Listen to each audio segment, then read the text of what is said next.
Você sabia que durante os 20 anos do esplendor da borracha, a Amazônia sustentou a economia do Brasil? Neste vídeo, contarei um pouco dessa história e de uma experiência emocionante em um seringal no Acre.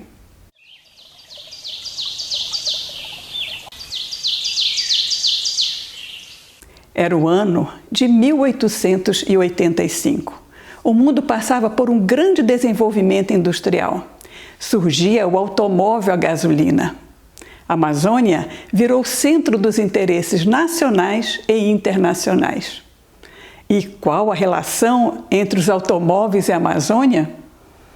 O elo estava entre os pneus e a borracha natural, produto das seringueiras nativas na Amazônia, que possibilitou um grande desenvolvimento da região, porém longe do esperado. O látex, ou leite daquelas árvores, era utilizado pelos índios bem antes do descobrimento da América.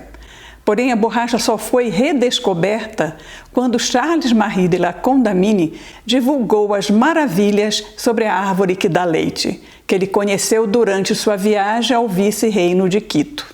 A divulgação sobre as propriedades de elasticidade e impermeabilidade da borracha atraiu a curiosidade e o interesse de outros cientistas e artesãos. Mas sua utilização prática estava limitada, pois os artefatos de borracha natural derretiam e ficavam pegajosos no calor, e no frio endureciam e tornavam-se quebradiços. A solução veio com Charles Goodyear, que descobriu o processo de vulcanização da borracha. Embora descoberta acidentalmente, isso lhe custou 10 anos de pesquisas e até prisões por não conseguir saldar suas dívidas contraídas com as próprias pesquisas. Admirável, não é? A persistência e a dedicação desse homem para concretizar seu sonho. A vulcanização abriu um mundo de possibilidades para utilizar a borracha. A indústria de pneus clamava por borracha bruta. John Dunlop inventou o pneu para bicicleta. Carl Benz criou o primeiro automóvel movido a gasolina. Só o modelo Ford T, o primeiro carro popular da história, já alcançava 15 milhões de unidades 2 décadas após o seu lançamento em 1908. E vieram buscar a borracha na Amazônia brasileira, onde eram abundantes as seringueiras nativas, as Hevea brasiliensis. A borracha natural é o produto da coagulação do látex dessas e de outras plantas. Entre 1900 e 1910, a Amazônia forneceu mais da metade da produção mundial da borracha. Belém e Manaus prosperaram, vivendo um período conhecido como Belle Époque, com transformações urbanísticas, investimentos em educação e grandes obras arquitetônicas, os teatros da Paz e do Amazonas, a reestruturação do Museu Paraense Emílio Gueldi, quando cientistas vieram participar no ensino e pesquisa na região e atuaram na direção e atividade do museu que nascia. Porém, o contraste entre o que se via nas capitais e as condições de vida das populações pelo interior da Amazônia era imenso.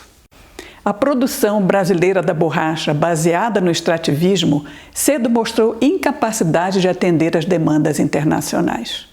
Autoridades estaduais haviam alertado que a indústria extrativa unicamente não basta para consolidar a fortuna de qualquer país e da necessidade de iniciar a plantação sistemática de seringueiras.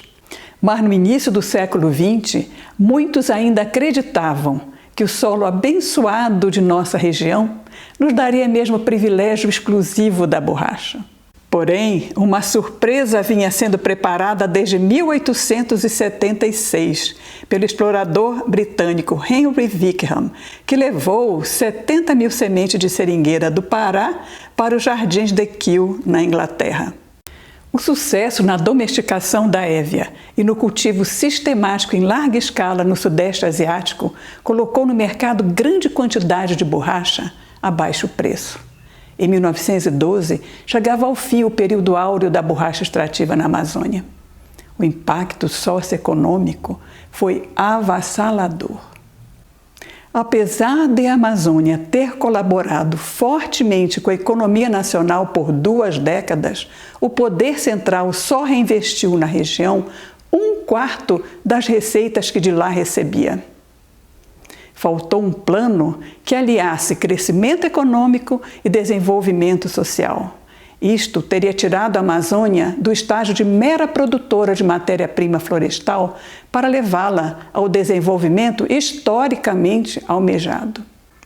Para conhecer mais de perto essa e outras histórias, fui ao Acre com meu esposo e vivenciei o trabalho real de um seringueiro. Ficamos hospedados nesta pousada. Nosso guia pela floresta foi Nilson Mendes. Às 3h30 da madrugada, começamos a caminhada pela trilha que liga uma seringueira à outra, pois elas estão dispersas pela floresta. Nilson cortando a seringueira.